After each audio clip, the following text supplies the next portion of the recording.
Hola, muy buenas tardes. Casi todos saben que América se llama así por un señor que se llamaba Américo Vespucio. Pero yo desconozco la razón por la cual en la escuela, por lo menos a mí y a nadie que conozca, nos contaron un poco más detalles de quién es ese señor.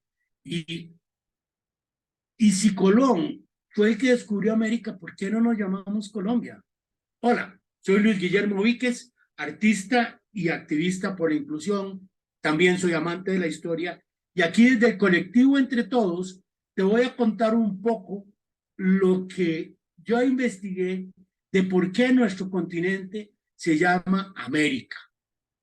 Y vamos de una vez a la historia. Américo Vespucio es el nombre españolizado de un hombre italiano que es Amerigo Vespucci. Pero, ¿qué fue lo que hizo este señor para tener este honor en la historia? Vamos a la historia. En 1492, Colón, como todos sabemos, descubrió tierras en el otro lado del Atlántico. Él creía que eran Zipango y Catay, como le llamaban en ese tiempo, que es Japón y China, ¿verdad? Los que había escrito Marco Polo 200 años antes. De hecho, Colón murió defendiendo la idea de que él había llegado a Asia y jamás creyó a ciencia cierta, jamás le otro, que había descubierto un nuevo continente, un nuevo mundo. En 1493, en el segundo viaje de Colón, cuando fue nombrado el nombre que nos decían en primaria, ¿verdad? El almirante de la mar Oceana y virrey de todas las tierras que descubriera para Castilla y Aragón, hizo su segundo viaje y a ese ya vinieron más de 1.500 personas. Descubrió nuevas islas, Jamaica, Puerto Rico, parece que llegó a las Bermudas, pero nunca llegó al continente. Y hay que ponernos en contexto. Desde hacía muchísimos miles de años, la seda, el marfil, la porcelana, llegaba a Europa de esta manera. Los chinos se lo vendían a los mongoles, que se lo vendían a los hindúes, que se lo vendían a los persas, que se lo vendían a los árabes, que se lo vendían a los bizantinos y por supuesto cuando las cosas llegaban a Europa el precio era una cosa tremenda, precio súper inflado, ¿verdad? Igual ocurría con la pimienta y el cacao que salía de Sri Lanka y recorría una ruta parecida, ¿verdad? Igual sucedía con las joyas que salían de la India. Y a los europeos les surgía abaratar el costo de todas estas materiales y de todas estas cosas. Y esa era la principal motivación para encontrar un camino, para saltarse toda esta cadena de intermediarios y tratar directamente con los fabricantes. Eso es lo que había motivado a Colón y que no se había logrado aún en 1492. Colón llegó finalmente al continente en el tercer viaje, en 1498, que llegó a las costas de lo que hoy es Venezuela. En 1502, en el cuarto viaje, llegó a Centroamérica, pero de China y la India aún no pasaba nada. Y el otro asunto es que la carrera para encontrar un camino para Asia, como les decía, era motivada totalmente por la economía. Y todos los europeos estaban en eso. Y lo lograron lo primero los portugueses, porque en 1499 Vasco de Gama llegó a la India, atravesando por el Cabo de Buena Esperanza, por África, y regresó a Europa cargado de cosas, saltándose a la mitad de estos intermediarios. Y entonces, ¿verdad? Era evidentemente por mar, era mucho más rápido que por tierra y pues era un intermediario. Y los mercaderes estaban urgidos de saber cuál ruta era la más rentable, la de los portugueses, que ya habían llegado a la India por África, o la que prometía Cristóbal Colón por el oeste, pero que en realidad aún no habían llegado. A todo esto, todo era desconocido, se imaginarán, para el común de la gente. Es decir, El otro lado del mar era un misterio, ¿verdad? Para todos. En 1503, aquí empieza nuestra historia. En 1503, en Florencia y París, comenzó a circular un folletín, un documento que se llamaba Mundus Novus, lo nuevo, un documento de 6 páginas que era una traducción al latín que había hecho un marinero que le firmaba como Albericus Vespucius, dirigida a los magnates de la época, Lorenzo y Francesco de Medici, ¿verdad? Y en ese relato se relataba de un viaje en el que él había participado en 1501 por encargo del rey de Portugal, ¿verdad? Cuando estuvieron en las tierras del oeste descubiertas por Colón hacía unos pocos años. Vespucio narraba de forma muy amena y entretenida, aparentemente, que la tierra y el mar de aquellos lugares eran exuberantes y abundantes en recursos, que las aguas eran llenas, eran puras, y que los habitantes eran rojizos por el efecto de estar siempre expuestos al sol, ya que andaban casi de y no tenían inhibiciones ni maldad en su corazón, y con una salud que parecía que vivían hasta los 150 años de edad. Y que si el paraíso terrenal aún existiera, probablemente debería estar por ahí. Evidentemente esto era un cuento, ¿verdad? Pero bueno,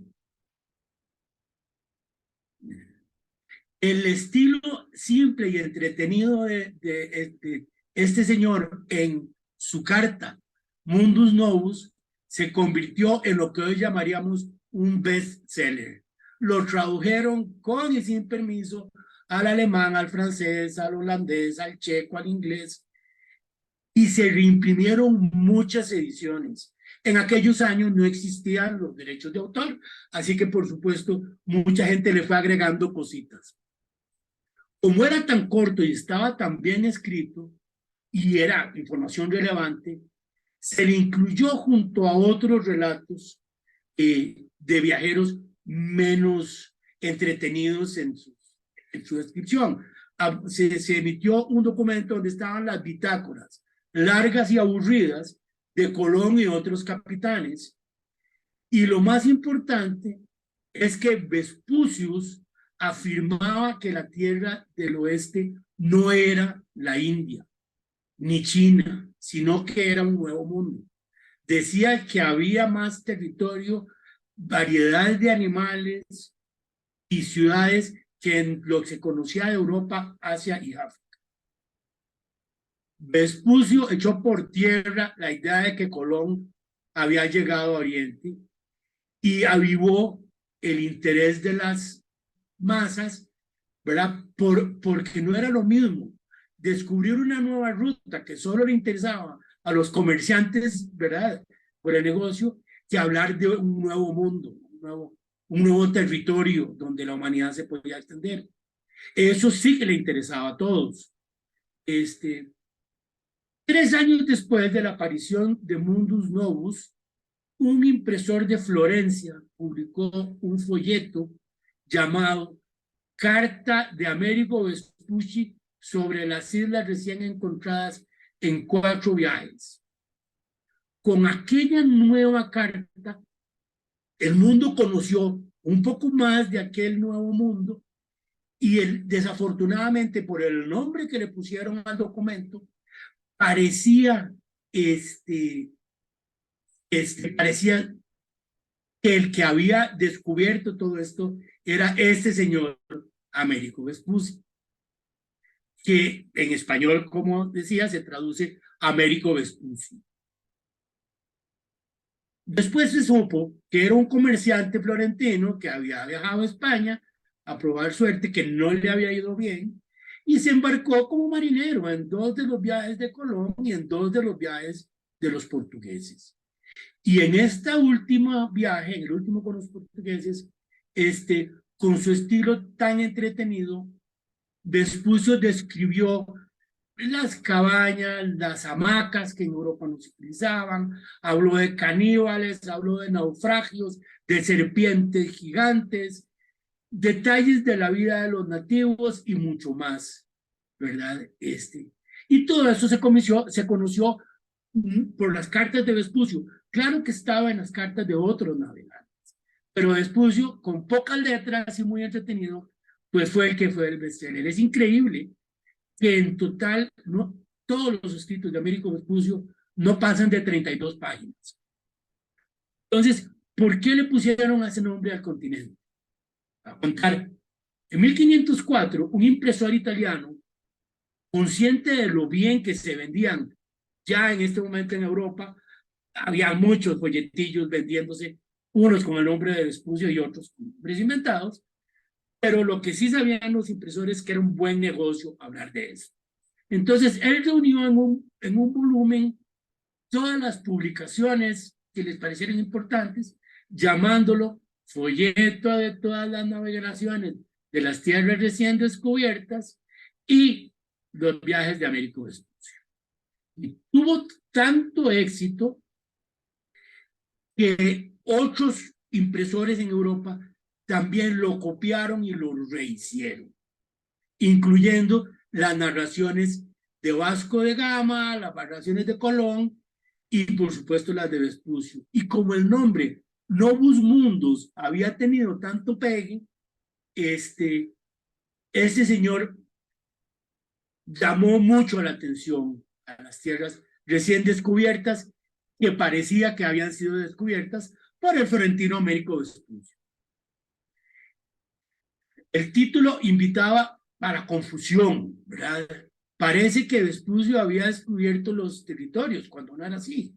Y por otra parte, tal vez el punto más crucial, en Lorena, Francia, en el corazón de Europa, un grupo de humanistas se había unido para formar una academia cultural, juntando, saben que la imprenta tenía cuando muchos 100 años de inventada, es donde estaban juntando todo el conocimiento de la época. Buscaron todos los escritos, todas las traducciones, y en 1507 comenzaron a imprimir un libro muy valioso y crearon que se llamaba La Geografía Completa, donde trataban de corregir todas las concepciones de Ptolomeo y las antiguas publicaciones con los descubrimientos recientes. Se incluyó la obra de Vespucio y la modificaron, como si hubiera sido una carta escrita en francés y no para los Medici, sino para Renato II, duque de Lorena, que era el que pagaba por esta publicación. Les digo, en ese tiempo no habían derechos de autor. El asunto es que el nombre de Colón ni siquiera se mencionaba en este documento. Y a Vespucio se le describe, no se le describe como el descubridor, pero se queda en el aire, pareciera que él era el descubridor de esos territorios. Y se les ocurrió llamarlo la Tierra de Américo o América. Y ya que África, Europa y Asia eran nombres de mujer, el nombre América calzaba muy bien. Era un nombre además fácil de recordar. En este libro se incluyeron mapas y los dibujantes cometieron de nuevo el error, o no el error, pero escribieron Tierra de América sobre las nuevas tierras. Ignoraban que estaban bautizando el continente, cuando en realidad lo que estaban diciendo era que era la zona que había descrito Américo Vespucio. En aquel momento, en España y Portugal, al continente le llamaban Terra Incógnita, Terra Papagayus, Terra Antropófagos, 1000 nombres tenía. Y en contraste, América era un nombre bonito, fácil de aprenderse, pegajoso. Así que los cartógrafos de la época la incorporaron también a sus mapas.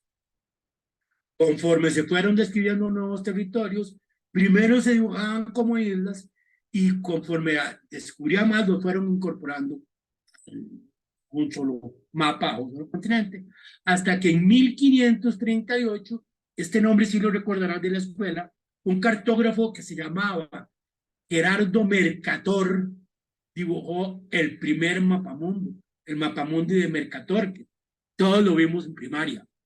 Y en él aparecía el continente completo y la palabra América en el norte y en el sur. En aquellos días, el nombre de Colón, como les decía, estaba prácticamente olvidado y desprestigiado. Y realmente su muerte pasó básicamente inadvertida para las élites intelectuales de Europa. Otras personas como Juan Sebastián Elcano, Pizarro, Cortés, quienes sí habían conseguido llenar las arcas del reino, eran pues nombres mucho más famosos.